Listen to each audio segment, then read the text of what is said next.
Hey there, Toonami faithful, and welcome back aboard Toonami Absolution, where we talk about the shows that made us us and the shows that made you you. Once again, we are your hosts. My name is Alyx. I'm Sam. And I'm John. Yes, we're back with Transformers Beast Wars. Possession and The Low Road. Possession debuted February 3rd, 1997, and The Low Road February 10th, 1997. Guys, the day is here. When I saw the description for Possession, I was like Scrooge at the end of A Christmas Carol, throwing open the window. I was like, you boy, Starscream is here. Go buy me a goose. Does less than I thought he would do. Well, sure. As Starscream is wont to do. Yeah, Alyx, please explain the possession in Transformers lexicon because I'm very confused. So, what I will say is that this establishes something for Starscream's character that comes back a couple times in other versions of Starscream. In that Starscream is stated to have an immortal spark. Why? No real idea. This is a major piece of like Transformers animated. This comes up. Starscream is one of those characters that is so intrinsic to the bloodline of Transformers that you can never not have you like just like you need Megatron and you need Optimus Prime, you need a Starscream. So Starscream has an immortal spark here.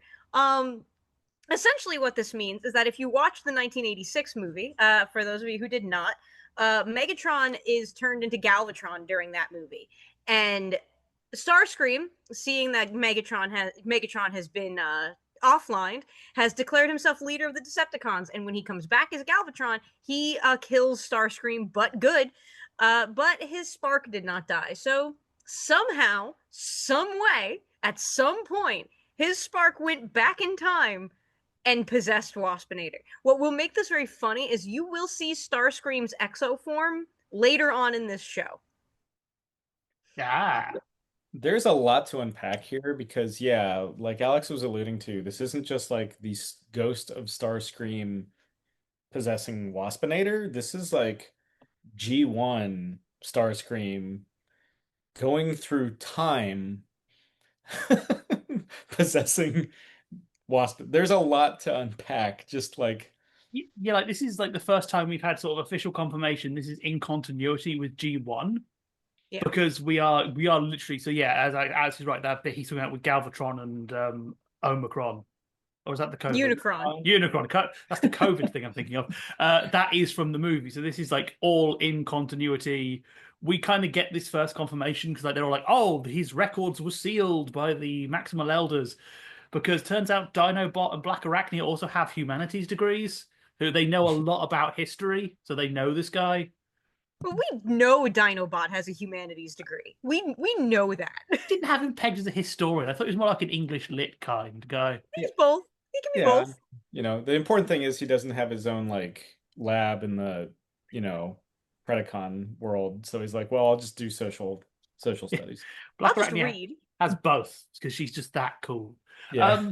What's even funny, I found out the reason Starscream is the one being the ghost. Totally a budgetary reason.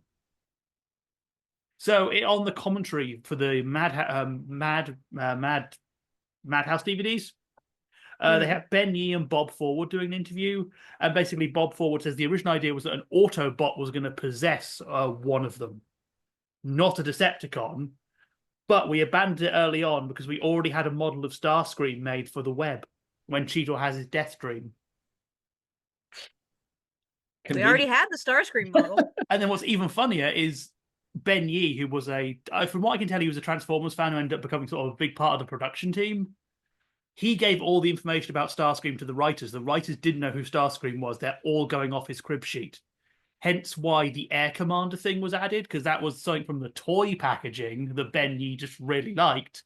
And he's like, yeah, that was his original rank, and they threw it in. So he's in the commentary, he's really cute. Because like, yeah, this it's something that gets overlooked, but I put it in and they added it. It's like, yeah, he's like, okay, good on you, mate. Good on you. This does go back to how Beast Wars kind of set the foundation for almost everything that comes after, because Air Commander Starscream becomes his official title after a while. A lot of the stuff that gets established in these seasons ends up impacting Transformers in a way that no other series really does for a long time. Yeah. Makes sense. It's so funny how much these this block of episodes you get. Like, I've got a lot of production stuff for. It just seems to me they were the most kind of accidental things to come around they could possibly have. Yeah. Yeah, when you It's have a bunch of like misfit toys.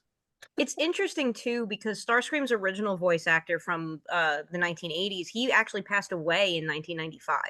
Mm. So this is the first time the character is voiced by somebody else other than Chris Latta. So that it's actually a very interesting little shift for this character. I do like he continues the trend of the second he comes into being, his first thing is to flirt with Megatron. Like, this is just the plan. Everyone just knows this. Like, yeah, Everyone tickle him under knows. the chin and he's yours. Look, man, Starscream already misses his ex-husband. Right? Starscream and Megatron have a relationship that I can describe as chronically divorced. Like they're together. And have you ever seen Scrubs? You know, Dr. Cox and Jordan? It's kind of that, but more murder. But yeah, so Starscream takes over Waspinator's body, and Megatron immediately is super into it. Because Starscream is way better at this war stuff than the rest of the Predacons and Maximals combined. Than Waspinator, which isn't a high bar to clear. Yeah, yeah. That's why, yeah, Black Arachne is like, I know who you are, but let's but, Yeah, but I'm cool with it. everyone catches chronic backstabbing disorder, so we end up in this like chain of backstabs. Yeah. What I really found funny about this episode is so Starscream's major plan is we're going to go to the Autobot base and attack the massive hole this storm left in there. I love the implication that Megatron at no point has thought, let's go in the massive hole on the ship. So the plan that Starscream gives is actually they're going to be watching the big hole. We go to the other side of the ship where they're not looking. But there's And also a big hole there. Yeah, there's also a big hole there. So like at no point Megatron thought, big holes, let's go in. Have we considered just attacking, sir? No, we must make weird viruses. Yeah, it's always got to be with panache. Style. Yeah. Like, he doesn't want to win the war. He won't get his funding next year if he doesn't use all the money first. Yeah. I do love the fact that the second Starscream enters the conflict, it changes the dynamic completely. Like, it shows very much that Starscream is from a different era of the Cybertronian War than the Maximals and Predacons. The Maximals and Predacons are kind of just having a good time. Meanwhile, Starscream is from the full-on, we were committing galactic genocide part of this war. Yes, I mean, if you think about, I mean, and he mentions as much, if you think about the period where Starscream comes from specifically in G1 history, it's like the period where like actual Transformers die, like Optimus die, everybody dies. Got to make the room for more toys. So, more toys. You've got Starscream, who at this point of his immortal existence has been through it. And he's like, hey man, you guys have this like fun, like frenemy thing going on, but what if we like destroy them for real? And Megatron's just like, go on. What if we turn this Cold War into a hot war? Yeah. What if we make it spicy today, friends? And of course, as always, take hostages, which I find quite amusing. First move, I'm going to take some hostages. So I do love Optimus Primal always going back for his boyfriend. We have to shout out Optimus Primal, always prepared to give it up for Dinobot. The line when they're in the jungle after fleeing their base, and he's like, "Oh, he'll make a full recovery. That's the good news." I'm like, Optimus, I get you two have a thing going, but probably the news should be focusing on is your base has just been seized. Yeah. That's not what matters here. Optimus is so down bad, and I love it. I forgot how down bad he was. Well, he literally says at the very end when it's him and Dinobot versus Black Arachnia and Starscream Waspinator, the Waspinator formerly known as Starscream. He literally says, "Let's make this a double date." I was like, "Oh, yeah. Optimus, you're playing to the fans now." He knows exactly what he. Very, very progressive for the mid-90s. Yeah. He's like, buy my charms, my bag charms, children. Yeah. People buy those bag charms. You best believe they buy those bag charms. I bet they do. But yeah, I always loved this episode. I've been very excited to get to this episode because I'm not going to lie to you both. I'm not going to lie to the audience either. I love Starscream. Starscream is like my third favorite character in this franchise. He's so fun and anytime he makes an appearance, he's always the center of attention, and I love how camp it is. I I also love that he possesses Waspinator because, fun fact, the voice actor for Starscream for this is also Terrorsaur. So Terrorsaur's voice actor's doing double time on this episode, and I kind of adore that. There's a lot of fun being had here. You can tell that Yi really likes Transformers, and that's some energy I get out of this episode. Oh yeah. If you get the DVD commentary, he's like just a highlight for just weird little details, and yeah, he's just really fun. I would honestly recommend getting the Madman DVDs just to hear those two do their commentary because it's just really funny. These two guys know this inside out. But we also get a like you said, chronic backstabbing disorder. Black Arachnia learns from Starscream, and we also get a nice little Terminator moment with Optimus Prime. Yeah. Oh yeah, where Starscream backs himself into some energon, which once again functions however you wish it to function at the time. We'll get into that with the next episode too. But... Oh yeah. Yeah, I just decided now, just to be nerdy reference, I've just now said energon is like strings in Monster Hearts. You just pull them and then you just decide what the scene does. Like, yeah. If there was there is a Transformers TTRPG. If there was a good Transformers TTRPG, that would be what energon was. It'd just be like, take over the scene. This is what this does now. Yeah. Bullshit away.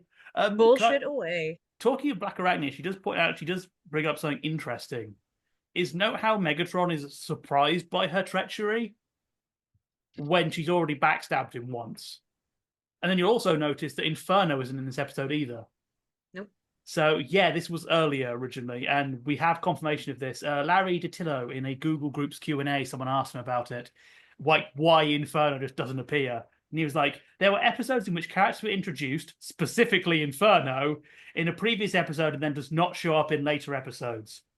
This too was because a few episodes were moved around, and also because in some cases, episodes were written well in advance of the introduced character, and thus the writer had no idea the character even existed.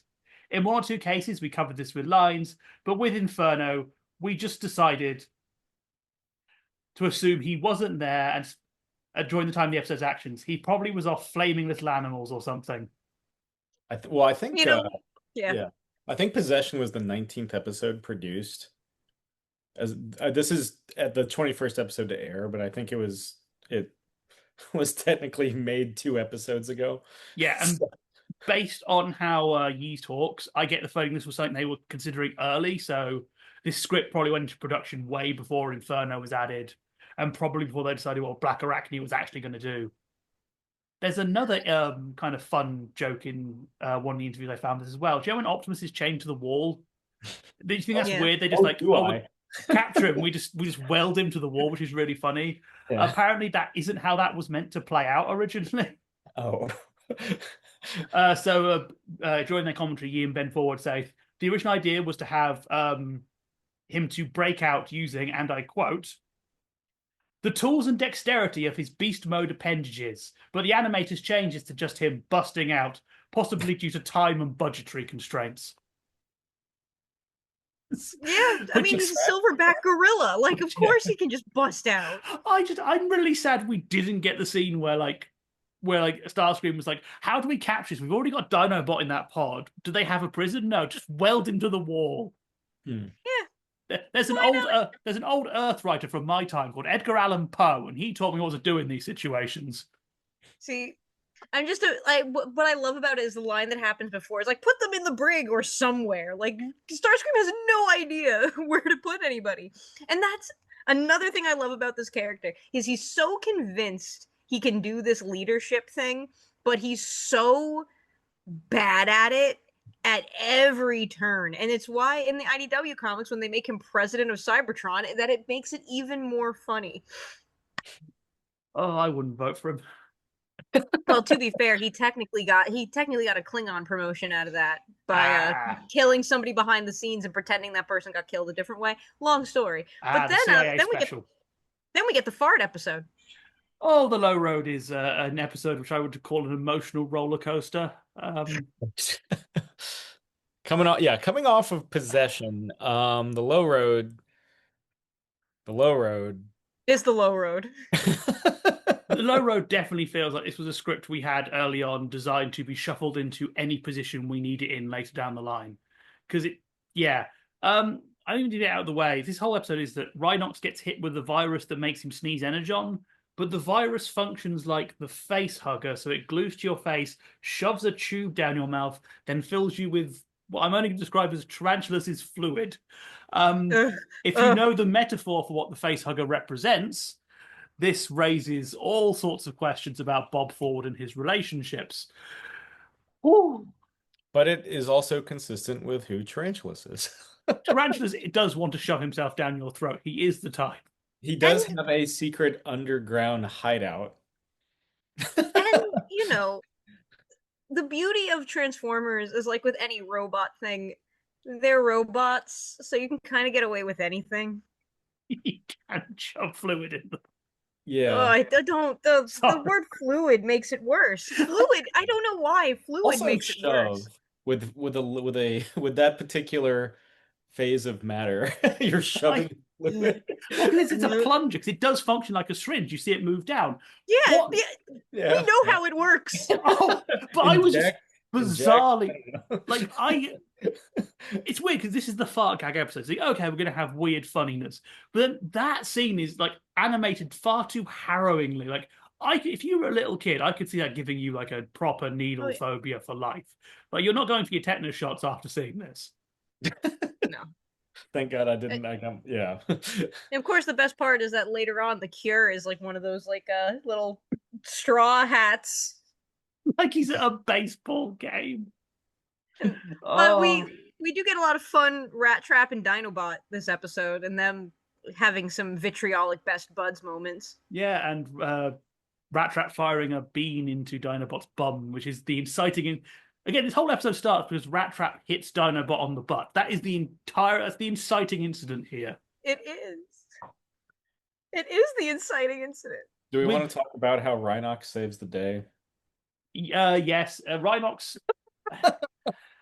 deploys chemical weaponry to overcome a superior foe. Unfortunately, that chemical weaponry comes from his surprisingly well modeled for Beast Wars bum. Yes. Hey, you know what? The Geneva Convention hasn't been invented yet. That's a fair point. I'm just going to point out Bob Forward. I saw an interview with him on alt.toys.transformers where he summed up a point by saying, "After 15 years and a couple of hundred scripts, I will be remembered forever as a rhinoceros fart." So at least he's aware. Yeah, there are worse things you could be remembered for. Honestly, that changed my entire opinion of the episode. To this was kind of bad. To okay, this is the greatest thing ever. Just the fact even he knows like this was stupid. But what the hell? We had to fill 24. Yeah. Seismic flatulence saves the day. I do like the shot of all the Predacons in the tree at the end of it, Sure. where Megatron is just like, "This is the worst thing that's ever happened to me." Yeah, we get like a lot of Looney Tunesy sound effects for this one as well. Like they are back in, so it at least feels like the writers kind of knew this was a stupider episode. And like, let's go all out with it. Yeah. I think I think everybody was having fun with it. I think that's the important part. I do like how much Dinobot and Rat Trap don't care about their jobs. Like they just don't care. The most jarring part of this episode is we get Optimus being weirdly out of character for a brief moment. Because when they're talking about like, oh, why'd you send those two to go do it? He's like, they might destroy each other. I don't care. So I thought Rhinox was like your best bud. Surely you care that he's going to die. To make this mission like, it's just a very weird moment for Optimus to suddenly be really snippy. It's like, okay. Optimus has been having a rough week. Like, Maybe- can we talk about how rough Optimus Or if Prime's life Dinobots, is? like Rat Trap stealing Dinobot's attention from him or something. He's like now really upset about it. Oh, is it a love triangle? Is that what's happening, Very, Transformers? very little when one of them is a rat. He does strike me as the jealous type, frankly. Optimus Primal would be the jealous type. Dinobot seems like he'd be the jealous type too. Rat Trap not so much. I yeah. think Rat Trap's very free love. I think Rat Trap's just yeah. weird. I don't think he has even like a concept of what relationships are. Yeah, Rat Trap's the scene kid, but like, yeah. Also, we have to give a shout out to Dinobot and Rat Trap's voice actor. doing the whole episode Yeah. because it's just him talking to himself the entire time. They have quite a good argument as well, which is impressive bit of voice acting. Like, oh my god, Scott McNeil, that's it. Scott McNeil, this whole episode is just really having a good time, and and his voices are so different, and that's really impressive because this isn't a shot, Sabat. I want it understood by everyone that this isn't a shot. But when you hear Sabat, his Vegeta and his Piccolo are different, but they're not that different. And his Armstrong and his All Might are different, but they're not that different. You know what I mean? Yeah. You couldn't put them all in the scene and tell who was who. Yeah. You can tell us a bot voice unless it's I don't know, Yamcha. You mean Surfer Vegeta? Yeah. Though honestly, like having talked to Chris Sabat, that's kind of his voice. But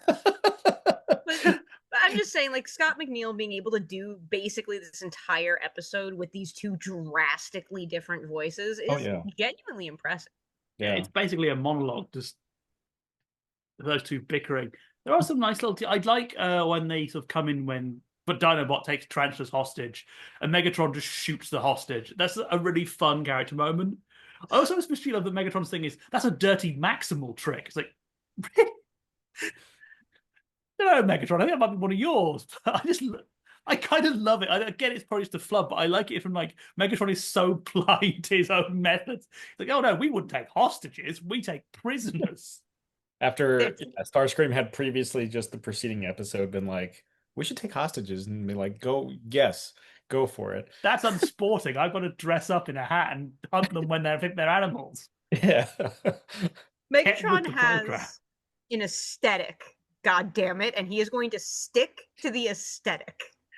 What I also love is that this Tarantula's lab we see here isn't the Tarantula's lab we see in every other episode. He has two labs. He has multiple labs. I mean, they're like, yo, what is this underground facility? It's like, oh, it's just another lab. So he's getting all the funding. This is why Dinobot had to leave. There was no grant left. But I love in the background, you see that there is a dartboard with Megatron's face on it, which has got a lot of knives in it. Which is such a funny blink and you miss it gag, especially when you imagine this is Tarantula's secret base. So is he in spider form? Like he had to print this picture off, build a dartboard, and then spends his time as a spider flinging knives with his mouth. I love that. I love the petty energy of it. Like Tarantulas. Tarantulas is just such a freak, and we just need to address that right now. What a freak. No one matches it. Though this episode, what do you think is actually going to be relevant going forward? Because via the biggest throwaway line in the episode, because Black Arachne goes, oh yeah, I can't get his computers because they're all locked. Which is like, oh yeah, he has a secret. That's actually quite important, I think. It is. It is actually important because in the next couple episodes, the actual plot is going to get started. See, Lost writers, this is what you had to do. You have to hide foreshadowing in the fart episodes, rather than not having any foreshadowing and then just ending. And give us a giant spider. Yes. Just make all of Lost giant spiders. It would have improved most of the show. Oh, I don't know how I feel about that. Yeah. It's been kind of a spider-centric week, too. Yeah. We got a lot of Arachnia, and now we're in Tarantulas world, and Tarantulas has this weird infection, virusy thing. Yeah, it's really, it's been a spidery couple Black Arachnia is not transforming as much as she used to, I just noticed. She's not at all. It's also led to another interesting thing I noticed, that Megatron was hanging out in beast mode in the second episode, which is something you don't see him do very often. It's weird. It's weird what happens with these models sometimes. I wonder if it's a budget, because two things. One, I was informed of the fact this is the last episode we'll see Rhinox transform from beast mode to robot mode. We won't see that happen again on screen. But if you watch some of these episodes, we're seeing models being loaded in unrendered. So like when Waspinator is looking at the screen, if you pause it in possession, he doesn't have a lower half. So I'm not sure if, again, if you're just watching this normally, you won't notice it. But I pausing it. When if you start pausing bits in episode when you're skimming through them, like I'm doing when I'm editing stuff, you'll spot the they're only putting in models sometimes now, and I'm wondering if that's either a way to speed things up. It is arguably a decent workflow. If something isn't visible, just don't render it. Save yourself 20 minutes. But it's interesting that started to happen now. So I'm not sure if that's like we're regressing or they're improving as animators. I don't know enough about 3D animation to come down one way or the other. Yeah. But yeah, it might explain why Black Arachnia is remaining as a woman at all times. She always a woman. Always a woman. Once, twice, three times a spider. Only always to me. Actually, talking of Black Arachnia and her womanliness, thank you, Mainframe, for the funniest cut-off gag I have seen. During Possession, Joe, when Starscream Waspinator goes and wraps his arm around her, and when they walk off and talk, as the scene fades out, watch what his hand does. It slowly moves down past her hips. I was like, that was surprisingly amusing. I guess when you've been floating through space as like with no body for several hundred years. Yeah. Any port to storm. Yeah. But it's definitely also you go, oh man, I bet the animator had a lot of fun adding that in. Yeah. Oh man, somebody's written that fanfic. I know they have. I mean, yes, and probably with him in the soul form as well, just bouncing around. Oh, you don't even want to know what people do with Sparks in the Transformers fandom for their I'm porn. going to remain innocent and believe it is they put them in pinball machines. Yeah. And it's just Starscream screaming high score as he bounces off the bumpers. Quick sidebar. Oh, golly. Just to give you a little IDW. I'll get my Bible. Sorry.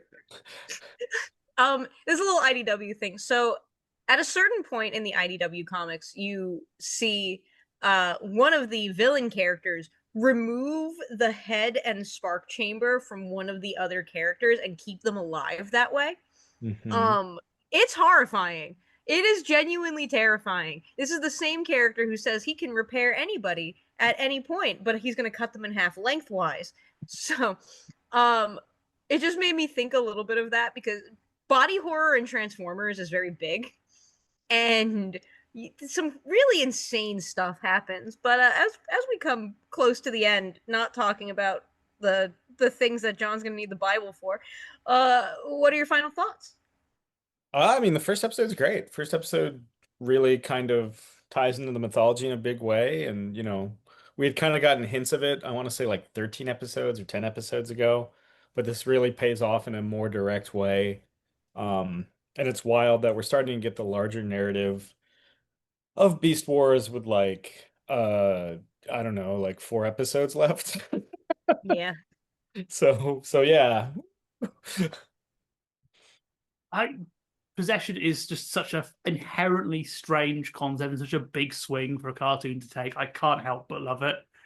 But I could nitpick it, but the fact they were like, let's bring back this old character, but not just have him come back and join the team. He's now a robot ghost who's going to steal someone's soul. We're going to confirm this is in the past. I can't help but love it.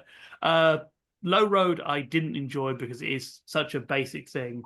But just hearing the writers be like, yeah, this was stupid and we know it's stupid, kind of made me fall in love with it. It's just like, yeah, I can appreciate that some days you got to write something. The deadlines have to be filled, the contracts have to be completed, and yeah, if you're going to have to fill time, just go all out and be an idiot with it. I appreciate it. I would rather that than a boring bottle episode where Optimus builds a car or something. Optimus builds a car. That would be weirdly meta. But of the episodes of Beast Wars, Possession has always kind of lived in my mind rent free since I watched the show as a kid. I've always been kind of fascinated with Starscream as a character. I have a comic script that I wrote a while back that I am just hiding from the world because I've always really appreciated this character, especially in the wider context of Transformers. I love when he pops up and stuff, especially stuff like this, where he has no business being. I can agree with the second episode being a little just kind of wild, and not as fun, but I'm glad that the writers knew.